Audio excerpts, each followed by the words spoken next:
ভাবুন তো, আপনি জঙ্গলের মধ্যে হাঁটছেন, হঠাৎ সামনে একটা সবুজ লতা দেখতে পেলেন। দেখতে একদম নিরীহ, বরং এতটাই সুন্দর যে কাছে গিয়ে ছুঁয়ে দেখতে ইচ্ছা হতে পারে। কিন্তু সাবধান, জঙ্গলে দেখা প্রতিটি সবুজ জিনিস লতা নয়, কারণ আপনার চোখের সামনেই হয়তো এমন একটি সাপ রয়েছে যেটাকে আপনি লতা ভেবে পাশ কাটিয়ে চলে যাবেন। আর মজার ব্যাপার হলো, দেখতে যতটা কিউট আর নিরীহ মনে হয়, এটি কিন্তু পুরোপুরি বিষহীন নয়। এদের বলা হয় এশিয়ান ভাইন স্নেক। আর আহাইটুল্লা গণের এই সাপগুলো প্রকৃতির অন্যতম অসাধারণ ছদ্মবেশী শিকারী। প্রথম দেখায় এই সাপটাকে অন্য অনেক সাপের থেকে আলাদা মনে হবে। শরীর অসম্ভব চিকন, লম্বা এবং সাধারণত সবুজ রঙের। মাথাটা লম্বাটে ও কিছুটা ত্রিভুজের মতো, আর চোখও বেশ অদ্ভুত ধরনের। পুরো শরীরটা এমনভাবে তৈরি যেন গাছের সরু ডাল বা লতার সঙ্গে মিশে থাকতে পারে। আর এই কারণেই বনের মধ্যে এদের খুঁজে পাওয়া অনেক সময় বেশ কঠিন। আপনি হয়তো একটা গাছের দিকে তাকিয়ে আছেন, কিন্তু সেখানে যে একটা সাপ বসে আছে সেটা বুঝতেই পারছেন না।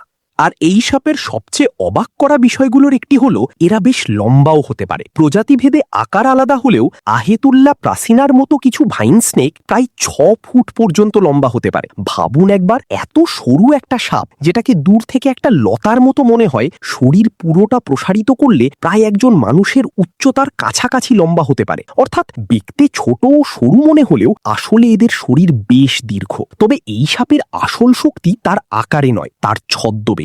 গাছের ডালের মধ্যে এরা এমনভাবে শরীর ধরে রাখতে পারে যে দূর থেকে আলাদা করা কঠিন। কখনো কখনো শরীরকে ধীরে ধীরে দোলায়, ঠিক যেন বাতাসে কোনো সরু ডাল নড়ছে। আপনি যদি দূর থেকে দেখেন, মনে হবে গাছের একটা অংশ বাতাসে দুলছে, কিন্তু একটু ভালো করে তাকালে হয়তো বুঝবেন সেই ডাল আসলে আপনাকে দেখছে। এই ছদ্মবেশের একটা বড় সুবিধা আছে, শুধু শিকারীর হাত থেকে বাঁচার জন্য নয়, শিকার ধরার জন্যও এই কৌশল কাজে লাগে। এশিয়ান ভাইন স্নেক সাধারণত গাছপালার মধ্যেই শিকার খোঁজে। তাদের খাবারের মধ্যে রয়েছে ছোট সরীসৃপ ও উভচর প্রাণী। বিশেষ করে টিকটিকি এবং গাছের ব্যাঙ এদের পছন্দের খাবারের মধ্যে পড়ে। একটা ব্যাঙ যদি কোনো পাতার উপর নিশ্চিন্তে বসে থাকে, তার কাছাকাছি থাকা সেই সবুজ লতাটা যে আসলে একজন শিকারী, ব্যাঙটি হয়তো বুঝতেই পারে না।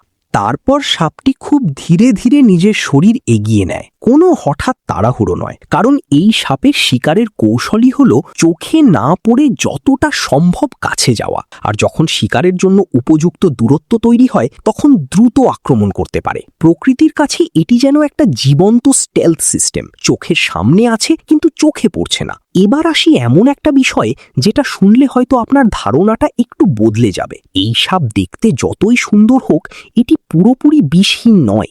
আহারেটুলা গণের সাপগুলোর মধ্যে রিয়ার ফ্যাংড বা পেছনের দিকে বিষদাঁত থাকার বৈশিষ্ট্য দেখা যায়। অর্থাৎ এদের বিষদাঁত সাধারণ বিষধর সাপের মতো মুখের সামনের দিকে নয়, বরং পিছনের দিকে থাকে। এই বিষ মূলত তাদের ছোট শিকারকে দুর্বল করতে সাহায্য করে। তবে এখানে একটা গুরুত্বপূর্ণ বিষয় আছে, এদের বিষকে সাধারণভাবে হালকা বিষধর হিসেবে বিবেচনা করা হয় এবং মানুষের জন্য এরা সাধারণত মারাত্মক বিপজ্জনক সাপ নয়। তাই এই সাপ দেখলেই মানুষ মারা যাবে এমন ধারণা সম্পূর্ণ ভুল। কিন্তু তার মানে এই নয় যে এখন একটা দৃশ্য কল্পনা করুন।